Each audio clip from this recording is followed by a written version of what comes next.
it going? Hey Naz, how's it going? I'm as good as it can be. You know what I'm Good, saying? good man, good man. So I've got a few questions, right? Mm, A few questions that I got from members, sure. but it kind of ties in with questions that I have Mm-hmm. from myself, also like personal questions. Right? So Yeah. this is the thing. I had a shoulder problem, right? Mm. Go before lockdown, I had a shoulder problem. It's just like paining. Then it didn't get any better. It stayed the same. Yeah. Then I thought, okay, just work through it and just deal with the pain and just push through it. Okay. And I did that. And so then I thought, like, is there a way that you can train good, or what is the best way to train but stay injury free, if that's even possible? The best way to train and stay injury free. That's your question. Yeah. The best way to train and stay. That would be the first question. Yeah, yeah. I think that's a brilliant question, especially because if you want to train hard to get intensity, Yeah. Training hard often comes with injury too. So probably the best bit of advice as far as staying injury free goes is to build slowly. It's to build up slowly. And that means in general, so when you start a program, you want to start off slowly and slowly increase in the volume and slowly increase in the load that you use. But it also means whenever you employ a new movement, start slow with that new movement. If you change over into a new type of training, build up slowly. Every little change that you make to your training needs to be a small incremental change. And that's probably the best way to stay away from injury, because injuries usually come from increasing too much too soon as far as volume or load or whatever goes. So that's, I think, one bit of advice. The other bit of advice is to monitor what volume you can handle. So you've built up slowly. And now you're kind of settled into a routine. You want to know, like, what is too much and what is not enough, and you can monitor that by watching injuries, by looking at your performance. If your performance isn't improving, it may not be that you aren't doing enough. It may be that you are doing too much, okay? Or lifting too heavy, or spending too much time working at 90% plus loads or something like that. So you want to monitor how much and how heavy and how often you're training. That's another thing. And then another big one is range of motion. So what is your joint range of motion like? So if you've got really tight hamstrings, or if you've got really tight shoulders or chest muscle or lat muscle or something like that, or forearm muscles, having limited range of motion is also a recipe for an injury too. So you want to have an acceptable range of motion.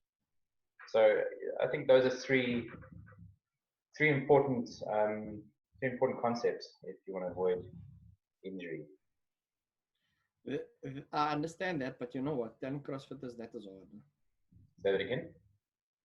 Telling that to CrossFitters is hard. Oh, yes. Telling them to work on your mobility. Yeah. Telling them to stretch afterwards and work on your mobility. And you know what? Just because Gareth came in there and benched so much, you don't have to jump that high so fast. You know what I'm saying? Yeah. That's hard though. But it makes sense. It makes sense then. Because there's a culture of competitiveness, and that has benefits, but it has its detriments too. I mean, do you think it's more beneficial or more harmful? Is it more beneficial or more harmful? I think focused in the right way, it's beneficial. Focused in the wrong way, it's harmful. I think it's a blend of both. That's the same thing you're telling. I think it's a blend of both. If you're competitive and that in nature, if you're competitive in nature, or just if you're competitive in your approach to your training, like you're trying to beat scores and compete with other people, that can be detrimental, because when you should rest, you might not rest. You'd be inclined to train instead of resting, or you might be inclined to train instead of stretching, or just to do more. If you, the mentality is that if Naz did 4 sets on his bench press, I do 6, I'll be better than Naz. It doesn't always work that way, and that can lead to injury. So that's how being competitive is a negative. But if you are competitive, but you realize your limitations and you realize what smart training is, then you will adhere to the right training. What is the saying? The saying is, a good athlete has the discipline to train, but a great athlete has the discipline to rest. You know, where rest when you need to, and that'll make you rest when you need to. Rest when you need to. So you know what? Now that brings me to the next question that I also received from from one of the members. It's like, how do you know the difference between an injury and just muscle fatigue? Because now you're feeling sore. How do you know when to rest, or when it's just muscle fatigue, you can't carry on, or when you're injured and you really just need to stop? So there are actually a few nice ways to tell. The first way is if it happens while you're busy training, that's not stiffness. Stiffness is delayed onset muscle soreness. So if it happens while you're training, there's no delay, so it's not delayed onset muscle soreness. What is that word? Delayed onset muscle soreness or stiffness. DOMS. So okay. DOMS is good. DOMS is a sign that you've trained hard and that the body will adapt and become stronger if you give it adequate time to rest. So DOMS is fine. DOMS is your general stiffness after training. So if the pain happens during training, well, it's not DOMS, because DOMS happens like the next day or even 2 days later. Okay. So that's a good sign that it's a bad pain. Another sign is where the pain is and how it feels. So if it's pain that's in a joint, like right on your shoulder joint or on your knee, that's not DOMS, because there's no muscles there. Okay. There's tendons, there's ligaments, there's no muscles. So if you feel a pain there, that's probably not DOMS either, and therefore it's not a good pain. Pain for DOMS is localized to the muscle. If it's both sides, left and right, then it's probably DOMS as well. So it's unlikely that you'll tear or sprain 2 muscles or joints at the same time. It does happen, but it's unlikely. So if it's just one side, then you should be more concerned that if it's both sides. Also, if the feeling is like a sort of a dull stiffness, dull soreness throughout the full muscle, then it's probably DOMS. But if it's a sharp pain, then it's probably not DOMS. So there's a couple of ways that you can tell the difference between good pain and bad pain. Okay. But even good pain, even good pain is a signal that you should rest those muscles. So if you've got DOMS, you should be resting those muscles. You could work other muscles, but you want to rest those muscles. So then you wouldn't suggest when, like, okay, so now I've worked legs on Monday, hard, right? My what you call this, quadriceps femoris. Yeah, I've worked them hard on Monday. So now the DOMS don't kick in. So Tuesday, by Wednesday side, you feel like it yourself. Okay, would you then not train legs again on that day, or do you train through that? Otherwise, how do you grow the muscle? Yeah, you've got to wait. You've got to wait. See, the thing is, like, that's gone. As far as it's gone. And even like some people don't suffer DOMS at all. Some people mainly just for a day. That's not the only signal that you need to rest longer. So if you train hard and you don't feel any DOMS, still rest those muscles. So if I break down the quads on a certain day and I really break them down and they're stiff and they should get recovery. So they went from here and breaking them down sort of dropped there, that they're now functioning at that level. They're stiff, they're sore, they're tired, they've been broken down. They start to recover. Day 1, day 2, day 3, they start to recover. If you train here, you'll break them down again. Start to recover. So and there's a constant decline. What you have to do is wait for them to recover, and then super compensate, which means get stronger than they were when you first trained them. And now you're ready to train again. Then you're constantly increasing. Because then you, because in that way, then you're hampering your progress. Then he's not gonna grow till then. You're just fatiguing the muscle. You're not making him grow further. Okay. And that's overtraining. Overtraining and under recovering. Overtraining and under recovery. Oh, okay. This brings me to my next question. Okay. So like you saying overtraining, overtraining, right? So I was also thinking maybe like the injuries and stuff was coming from. How do you know how much to warm up without losing any energy for the workout itself? Yeah. You know what I'm saying? Because you don't want to walk up. You don't want to warm up too much, and it comes to the one right 3, 2, 1 go, then you pop, then you don't because you warmed up too much. So how do you know when you warmed up enough? And that's enough. I can now carry on. Yeah, that's a brilliant question. Because it is important. I'm gonna roll today with the brilliant questions, bro. So as far as warm-ups go, you want to make sure that when you finish the warm-up, you're optimal, in an optimal state for the workout. That's your goal. Your goal is to be optimal so that your workout can be as good as possible. If you're not optimal, then it's not going to be as good a workout as it could be. So that means that you don't want to be understimulated where you're not ready for the workout. You've just crawled out of bed, or you've just got out of traffic. You're tired, you're sluggish, your body is slow, and maybe it's cold. That's underprepared for the workout. And you need to take yourself gradually from that point to like functioning at 100%. Explosive, sharp, fast, reactive, accurate, loose and mobile, the whole thing. Okay. So you gradually increase those modalities bit by bit, going from simple to complex, going from low intensity to high intensity, going from low loads through to high loads, so that the central nervous system is prepped and it's ready, and you've taken it from getting out of bed ready for warm up gradually. Where you go too far is if you push too hard on the warm up, you don't allow yourself adequate recovery, you start getting tired, your muscles get fatigued, your heart rate is too high for too long, and you're tired, and you enter the workout tired from the warm up. So that's something you want to avoid as well. So if you've got it right, you've prepared yourself from coming off the streets into ready for the warm-up, ready for the workout, gradually build yourself up there, but not gone too far and overboard and become tired. Any warm-up that is inducing too much fatigue is not optimizing performance. So how do you know the optimal? How do you know, all right, this is where I need to be? If I go any further than this, it's going to be too much. You just monitor your effort. You monitor, how do I feel? Am I getting tired? How many reps have I done? How many sets have I done?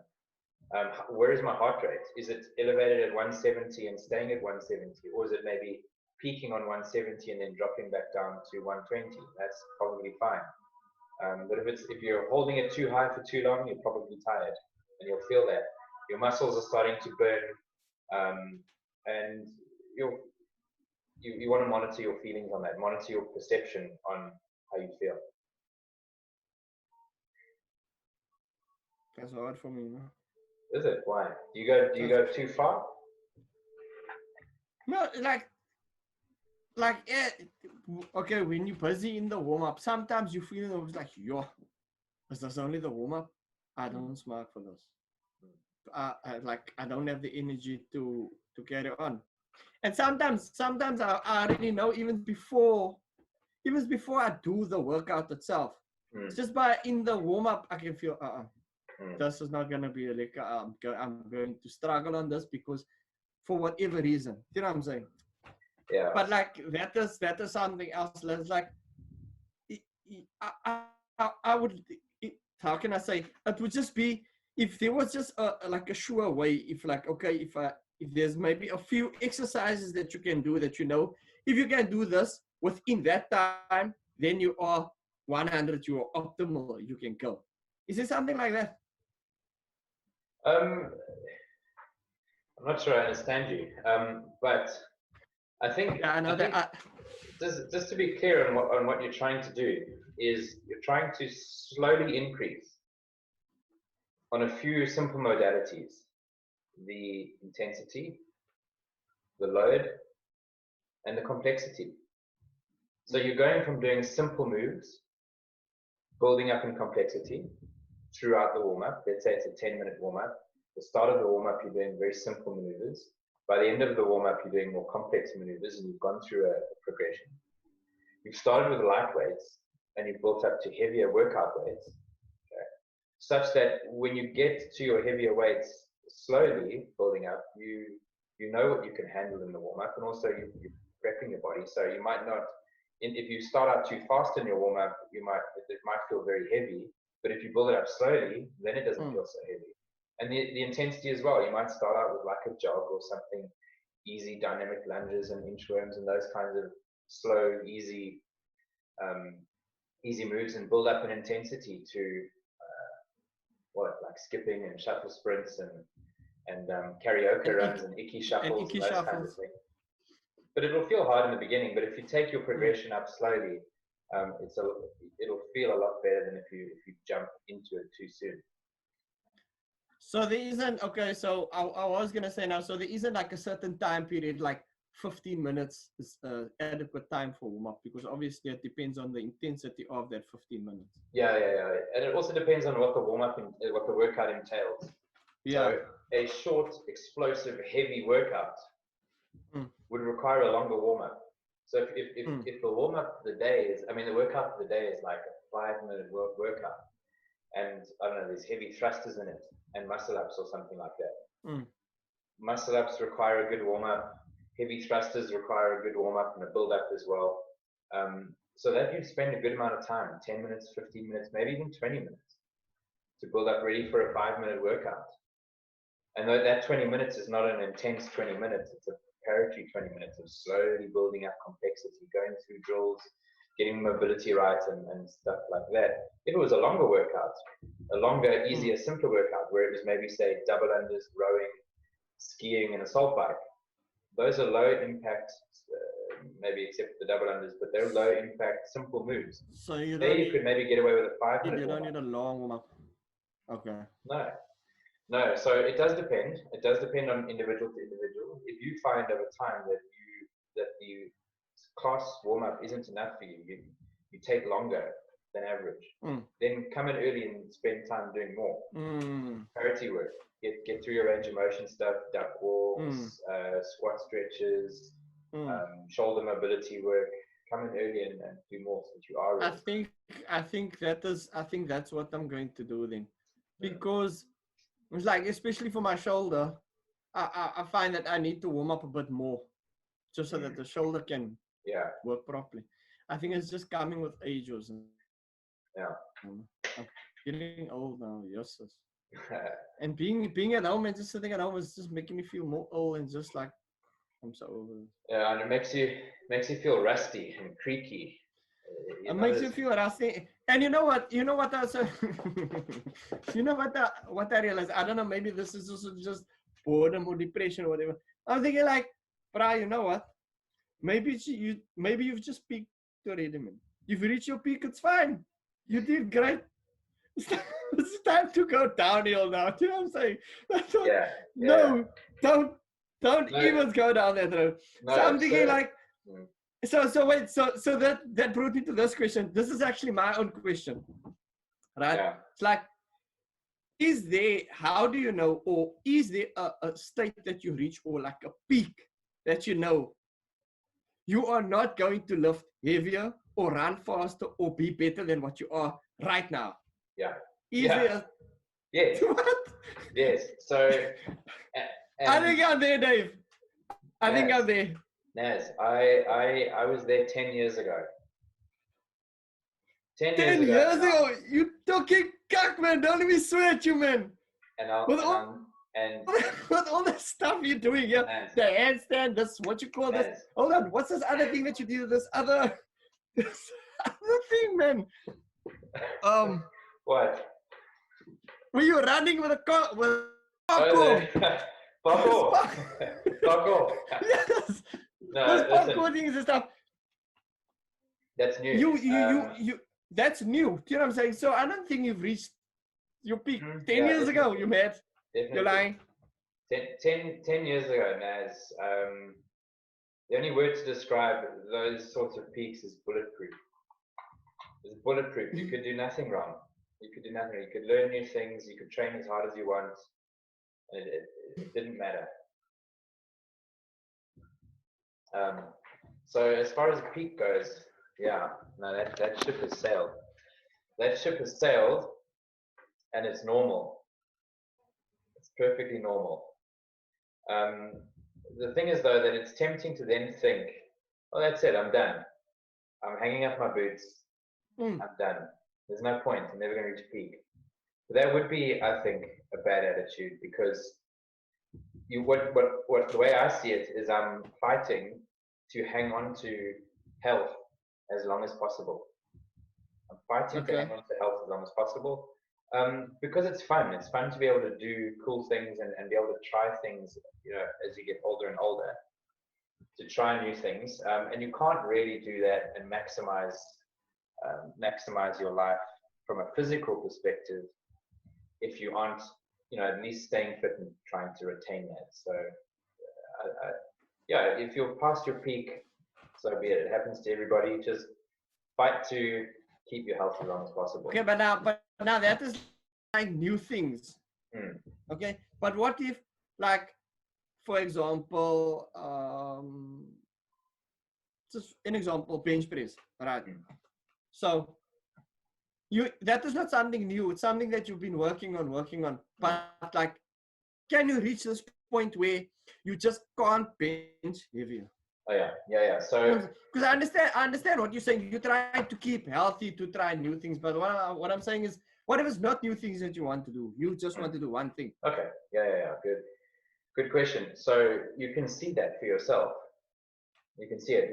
Let's do a thought experiment where, let's say you go onto the best program that is out there. It's the best physical training program that's out there. Let's use this easy example for your back squat, to get a stronger back squat. There is no better training program, and you're on this training program, and this is the one you stick to. What you'll see is, in the early days of your training, in the early days, every week you'll go up. Every week you go up.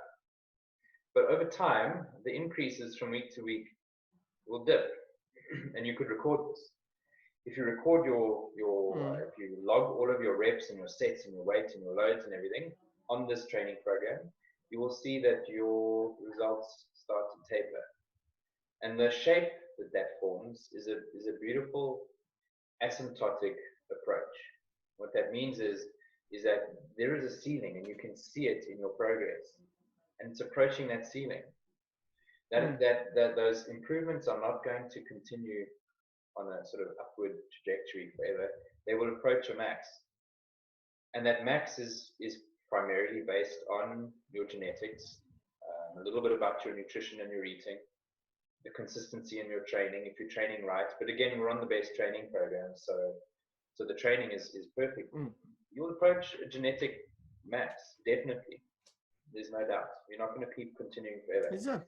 And the idea is to stay as close to that as possible in whatever your modalities are, whether it's back squat, bench press, strength, fitness, gymnastic, whatever your choice of training modality is. The idea is to try and cling as close to that max as possible. Now, the more things you add onto that, the lower each asymptote gets. So, for example, if you were just focused on bench press, your bench press might be set up here. That's your max.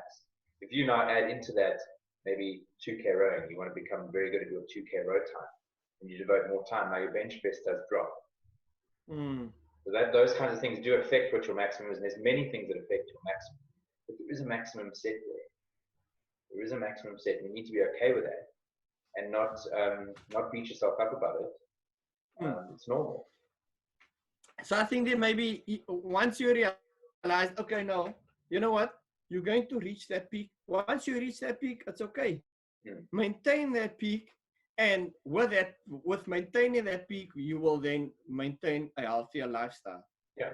And you'll grow old better, and you'll just be able to function better. And okay, so it's not like, okay, I see now.